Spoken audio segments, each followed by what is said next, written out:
नमस्कार दोस्तों, क्या हालचाल सभी के। आई होप सभी हेल्दी हैं, कंसिस्टेंटली प्रिपेयर कर रहे हैं। तो वीडियो के टाइटल से आपको पता चली है कि आज का एजेंडा क्या है। मेंस के कितने मॉक दें, कैसे दें, जिससे कि स्कोर मैक्सिमाइज हो सके।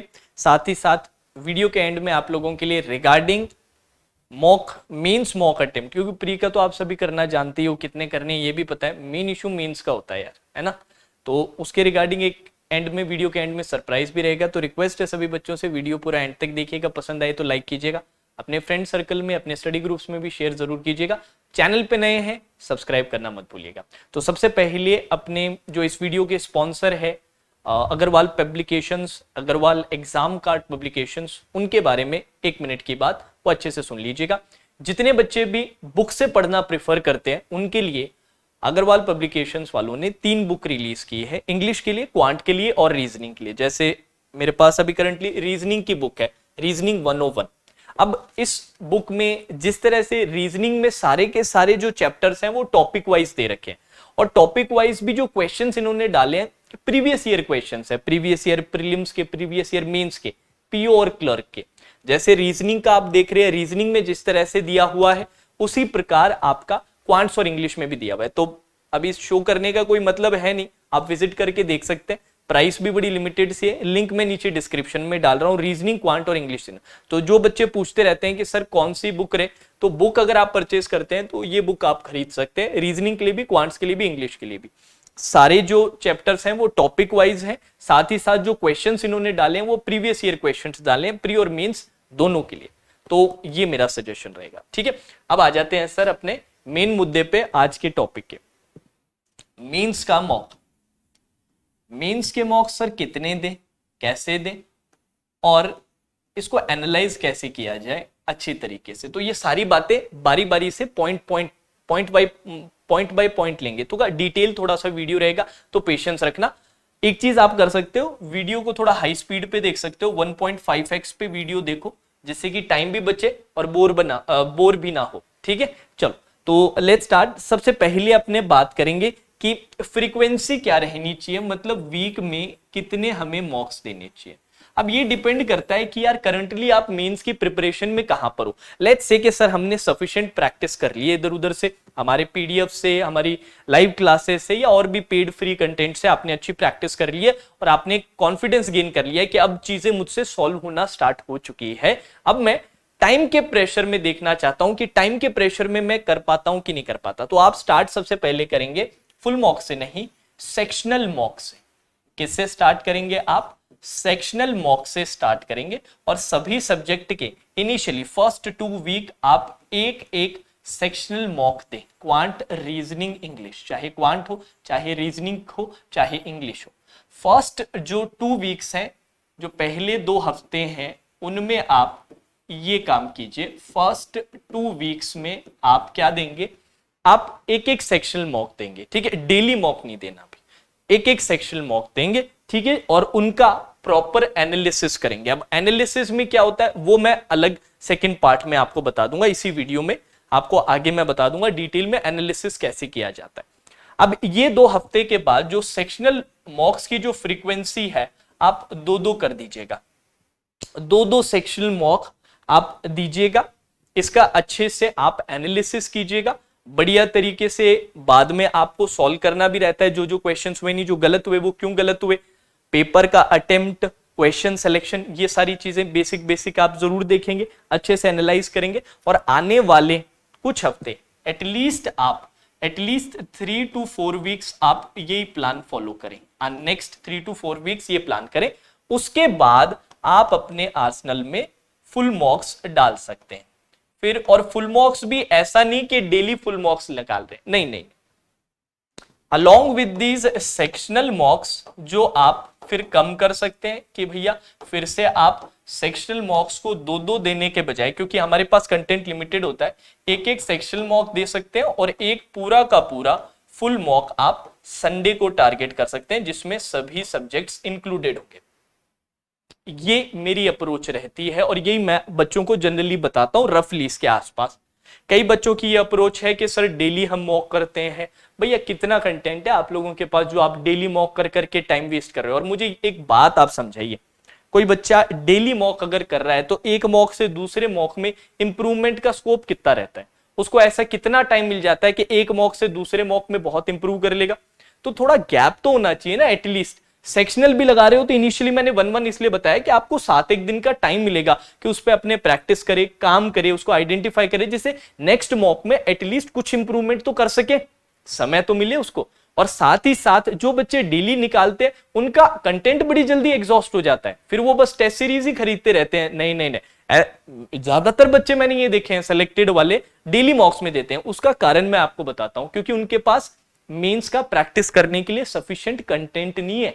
उनके पास मेंस का सफिशिएंट कंटेंट होता ना प्रैक्टिस करने के लिए, तो उनको ये प्रॉब्लम नहीं आती। और ये प्रॉब्लम रीजनिंग और क्वांट्स के लिए तो अपनी M3 सीरीज सॉल्व कर ही रही है, बाकी और भी आप YouTube चैनल्स वगैरह देखेंगे वहां से हो जाएगा। नहीं तो पेड में कुछ अच्छा खरीद लो यार, अपना एनुअल सब्सक्रिप्शन खरीदो पेड का, प्रैक्टिस का कंटेंट खत्म ही नहीं होगा। आपको अननेसेसरी मॉक्स को एग्जॉस्ट करने की जरूरत ही नहीं। अपना मम्मी सब्सक्रिप्शन खरीदो, 1400 रुपए का पड़ेगा विद डिस्काउंट, अभी सेल भी चल रही है। इतना कंटेंट रहेगा कि आपको जबरदस्ती मॉक का पर्पस होना चाहिए। मॉक का पर्पस क्या है?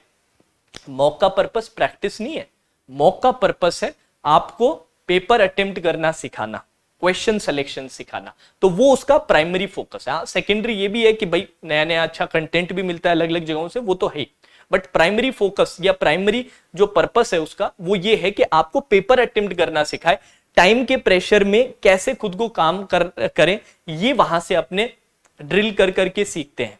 ठीक है जी, तो ये मेरा स्ट्रक्चर रहेगा। इसका आप चाहो तो स्क्रीनशॉट ले सकते हो या फिर जैसा भी आपका मन हो। अब अपने सेकंड पॉइंट पे आ जाते हैं। सेकंड पॉइंट है कि सर मैंने मॉक दिया, अब उसका एनालिसिस कैसे किया जाए। उससे भी पहले आ जाते हैं कि मॉक को अटेम्प्ट कैसे करें। चलो, तो अटेम्प्ट कैसे करना है, अटेम्प्ट के लिए सभी को पता है, जिनको नहीं पता या जो नए स्टूडेंट्स हैं उनको मैं बता देता हूं। मेरा मेंस का जो अटेम्प्ट का स्ट्रैटेजी, ये प्री के लिए नहीं है, स्पेसिफिकली मैं आपको मेंस के लिए बता रहा हूं। मेंस में भी मैं आपको बता देता हूं अच्छे लेवल के जो मेंस है, IBPS PO, SBI PO, IBPS clerk, SBI clerk, ये 4 स्पेसिफिक एग्जाम्स के लिए रीजनिंग का मैं बता रहा हूं। 2 राउंड्स में मैं अटेम्प्ट करता हूं चीजों को, और बच्चों को भी यही कहता हूं कि 2 राउंड्स में अटेम्प्ट करो। कैसे 2 राउंड्स में सर? राउंड का मैं ऐसे टाइम फिक्स नहीं करता कि राउंड 1 को मैं इतना ही टाइम दूंगा, राउंड 2 को उतना ही, वो काफी ज्यादा वैसा हो जाता है, फिर आप खुद को रिस्ट्रिक्ट कर जाते हो। इतनी प्लानिंग पेपर में नहीं हो पाती है या मॉक में नहीं हो पाती। 2 राउंड्स में राउंड नंबर जो 1 है उसका मेरा एजेंडा रहता है, कुछ मेरे टारगेट्स रहते हैं जो मुझे अचीव करने रहते हैं। टारगेट नंबर 1 रहता है कि मिसलिनियस का सब डुएबल पोर्शन मैं कंप्लीट कर लूं, ऑलमोस्ट जितना भी किया जा सकता है वो कंप्लीट कर लूं। दूसरा, पूरा का पूरा पेपर मैं क्या कर लूं, एक बार स्किम थ्रू कर लूं या स्क्रॉल थ्रू कर लूं, जिससे कि मुझे सारा पेपर दिख जाए कि कोई भी मेरे से डुएबल क्वेश्चन छूटे ना। तीसरा पर्पस होता है राउंड 2 के लिए जो मुझे पजल्स अटेम्प्ट करनी है उनको क्या कर लूं सर, मैं शॉर्ट लिस्ट कर लूं कि भाई कौन कौन सी पजल और किस ऑर्डर में मैं करूंगा। फिर राउंड नंबर 2 में आता है आपका पजल सेटिंग अरेंजमेंट का अटेम्प्ट। किसका सर? पजल और सेटिंग अरेंजमेंट का अटेम्प्ट आता है। तो इस तरीके से मैं अटेम्प्ट करता हूं। अब मैं ये नहीं बोल रहा पहली बारी में आप इसको परफेक्ट कर लोगे, वो आप जैसे जैसे सेक्शनल मॉक्स दोगे, फुल मॉक्स दोगे, और जैसे जैसे आप अपनी प्रैक्टिस इंक्रीज करोगे ना, वैसे वैसे इस स्ट्रैटेजी में बेटर होते जाओगे। बाकी इसकी जो बारीकियां हैं वो जब आप अटेम्प्ट करोगे तो पता चलेगा कि सर डेटा सफिशिएंसी कई बार अटेम्प्ट नहीं होता, मशीन इनपुट आउटपुट का सर पैटर्न में कई बार टाइम लग जाता है। तो ये सारी चीजें विद टाइम अपने फिगर आउट करने लगते हैं। ठीक है जी, अब अपने तीसरे पॉइंट पे आ जाते हैं। तीसरा पॉइंट है कि सर एनालिसिस कैसे किया जाए। हाँ जी, तीसरा पॉइंट है कि सर एनालिसिस हम कैसे करें, क्या तरीका है जिससे कि एनालिसिस एकदम मस्त वाला एनालाइज हो और ज्यादा से ज्यादा हमें उस मॉक से क्या मिले, आउटपुट मिले। तो जो क्वेश्चन आपसे सॉल्व नहीं हुए, अनसॉल्व वाले, वो तो आप सॉल्व करते ही करते हो। उनमें भी मैं कहता हूं कि उसमें बहुत ज्यादा टाइम वेस्ट मत करो। जो बहुत लेंदी पजल सेटिंग अरेंजमेंट्स है, क्योंकि ज्यादातर जो आप टेस्ट सीरीज खरीदते हो उनमें लेवल बड़ा अच्छा होता है, बहुत जो ज्यादा लेंदी पजल्स हैं उन पे टाइम वेस्ट करने की जरूरत नहीं है। डुएबल वाले वो देखो, लेंदी वाले का आप सोल्यूशन एक बार देखना चाहते हो देख सकते हो, बाकी बहुत लेंदी है तो उस पर टाइम वेस्ट करने का अकॉर्डिंग टू मी कोई सेंस नहीं निकलता। ठीक है जी, क्योंकि पेपर में वैसे भी वो बनाने वाले अपने। अनसॉल्व के आप करोगे, बहुत लेंदी वाले स्किप करोगे, जो एक्स्ट्रा लेंदी लग रहा है, एक्स्ट्रा जो लेंदी लग रहा है या एक्स्ट्रा डिफिकल्ट जो लग रहा है उसको क्या कर दो, स्किप। कई कई होते हैं ना, कई पजल्स ऐसे होते हैं ना जिसमें 25-25 मिनट लग जाते हैं, 20-20 मिनट लग जाते हैं। हाँ जी, 20-20, 25-25। गाइस आवाज क्लियर आ रही है? सॉरी यार, तो डिस्टरबेंस रहा हो तो उसके लिए माफी चाहूंगा। हाँ, 20-20 मिनट लग जाते हैं, 25-25, 30-30 मिनट, आधे घंटे तक कर रहे हैं सर, 1 घंटे तक एक ही सेट कर रहे हैं, क्या सेंस है उसका? कोई मतलब है उसका, उस बात का? तो ये काम अपने को अवॉइड करना है, स्किप करना है, क्योंकि टाइम हमारे लिए बहुत जरूरी है। देन सर, आपके जो जो आपने सिली मिस्टेक्स की है या फिर जो जो आपकी गलतियां हुई है उसको अच्छे से आइडेंटिफाई करना है और उनको क्या करना है, नोट करके रखना है आपको अलग से एक रेफरेंस नोटबुक में या डायरी में नोट करके रखिएगा, जिससे नेक्स्ट टाइम जब आप मॉक देने जाओ ना, एक बार इस डायरी को या नोटबुक को एक बार देख लो कि यार पिछले मॉक में मैंने क्या क्या गलतियां की थी, थोड़ा सा डिटेल्ड वे में लिख लोगे कि यार हाँ बीआर में मैंने वो नहीं देखा, तो छोटा छोटा करके नोट कर लोगे तो आपको याद आ जाएगा कि हाँ यार, तो वो गलतियां फिर नेक्स्ट मॉक में रिपीट नहीं होनी चाहिए, इसका आप खास ध्यान रखो।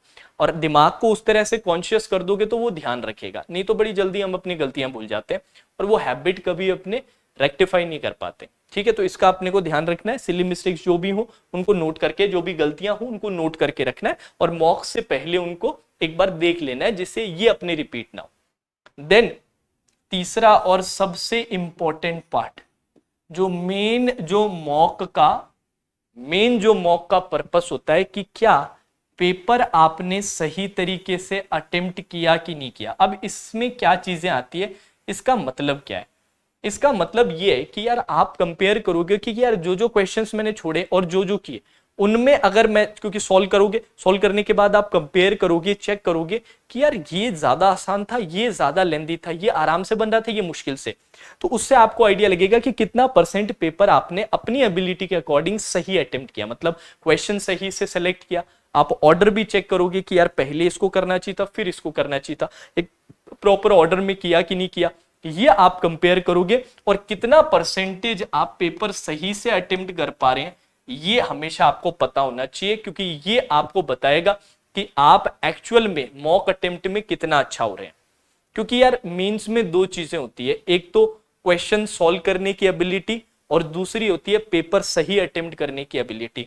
वो सेलेक्ट नहीं होता जिसकी क्वेश्चन सॉल्विंग एबिलिटी अच्छी होती है, वो सेलेक्ट होता है जो पेपर सही से अटेम्प्ट करना जानता है। और ये मैंने पिछले 2020 से मैं ऑनलाइन पढ़ा रहा हूं और ये मैंने हर साल हर बैच के साथ देखा है।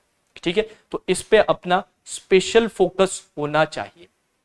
तो ये मेरे कुछ पॉइंटर्स थे रिगार्डिंग आपके क्या चीज सर, रिगार्डिंग आपके मॉक्स वगैरह के। अब मॉक्स कौन से खरीदने हैं उसके लिए मेरे सजेशंस आपको ऑलरेडी पता है, गाइडली का आप परचेज कर सकते हैं, ऑलिव बोर्ड का भी आप परचेज कर सकते हैं। ठीक है जी, दोनों का मैं कोड भी बता देता हूं। यहां पर अगर आप इनकी टेस्ट सीरीज परचेज कर रहे हैं तो ये कोड लगा देना, आपको डिस्काउंट मिल जाएगा। ये अगर आप ऑलिव बोर्ड परचेज कर रहे हैं तो ये कोड आप लगा देना ध्रुव। तो ऑलिव बोर्ड के लिए ध्रुव कोड है अपना डिस्काउंट कोड, और गाइडली के लिए है वर्चुअस जो अपना चैनल नेम है। तो ये दो सजेशंस मेरे रिगार्डिंग टेस्ट सीरीज के रहते हैं। ठीक है जी, और वीडियो पसंद आया तो कमेंट करके बताइएगा जरूर, और टेलीग्राम चैनल से जुड़ जाइएगा जिससे कि जो भी क्लासेस आ रही है उनकी पीडीएफ है वो सब आपको मिलते रहे। Now that's all for today session, take care.